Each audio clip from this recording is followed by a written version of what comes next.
ঈদ হয়ে গেল, ঈদের পরে আপনার কাজ কি? শাওয়াল মাস। প্রথম কাজ হচ্ছে ঈদের পরে আপনার 6টা রোজা আছে শাওয়াল মাসে। খেয়াল করেন আল্লাহ রাসূল সাল্লাল্লাহু আলাইহি ওয়াসাল্লাম কি বলছেন। আল্লাহ নবী সাল্লাল্লাহু আলাইহি ওয়াসাল্লাম বলছেন, মান সামা রমাদানা সুম্মা আতবাহু সিত্তাম মিন শাওয়াল, যে ব্যক্তি রমজান মাসে রোজা রাখলো এরপরে শাওয়ালের 6টা রোজা রাখলো, কাসিয়ামিদ দাহরি, সেই ব্যক্তি যেন একটা বছর পুরোটা বছরে রোজায় কাটিয়ে দিল। রোজা মাত্র কয়টা? আরো জোরে, পেছনে মানুষ জোর হলো না। 6টা রোজা যে ব্যক্তি রাখবে 360 দিন রোজা রাখার সওয়াব আপনার আমল নামায়, ওই ব্যক্তির আমল নামায় লিখে দিবেন কে? হুজুর কিভাবে? 1 বছর রোজা রাখার প্রমাণটা দেন, প্রমাণ নেন। আল্লাহ রাব্বুল আলামিন কোরআনুল কারীমের মধ্যে বলছেন, মান জাবিল হাসানাতি ফালাহু আশরু আমসালিহা। আপনি যত ভালো কাজ দুনিয়ার জিন্দেগিতে করবেন, ভালো কাজ করলে আল্লাহ তাআলা কখনো একটা সওয়াব দিবেন না, ওই ভালো কাজের বদলা হিসেবে আল্লাহ সওয়াব দিবেন 10টা। আরো জোরে কোন? কয়টা সওয়াব? 10টা। মানে 1 টাকা দান করলে কয় টাকার? 10 টাকা। 1 রাকাত নামাজ পড়লে কয় রাকাতের? 10 টাকা। মানে আল্লাহ গুনাহ করলে, ধরেন আপনি একটা গুনাহ করেছেন, গুনাহ যেটা করেছেন সেটারই 10 গুণ গুনাহ মানে লেখা হয় না, কিন্তু সওয়াবের কোন কাজ যদি একটা করেন আল্লাহ তাআলা আপনার আমলনামায় সওয়াব লিখে দিবেন কয় গুণ? সুবহানাল্লাহ। রমজানের রোজা কয়টা?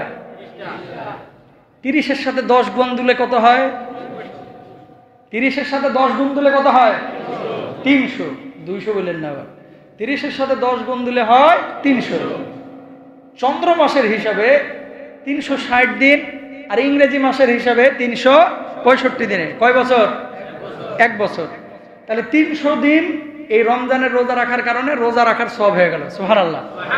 হুজুর বাকি 60 দিনের কি খবর? রমজানের পরে শাওয়ালের রোজা কয়টা? 6 এর সাথে 10 গুণ দিলে কত? কত? কয়দিন হইল তাইলে? সুবহানাল্লাহ বলেন। বুঝছেন তো? মানে শাওয়ালের 6 রোজা, রমজানের 30টা রোজা, এই 36টা রোজা কেউ যদি রাখলো আল্লাহ রাব্বুল আলামিন তার আমলনামায় পুরো বছরের সওয়াব দিয়ে দিল। রাখবেন না ইনশাআল্লাহ?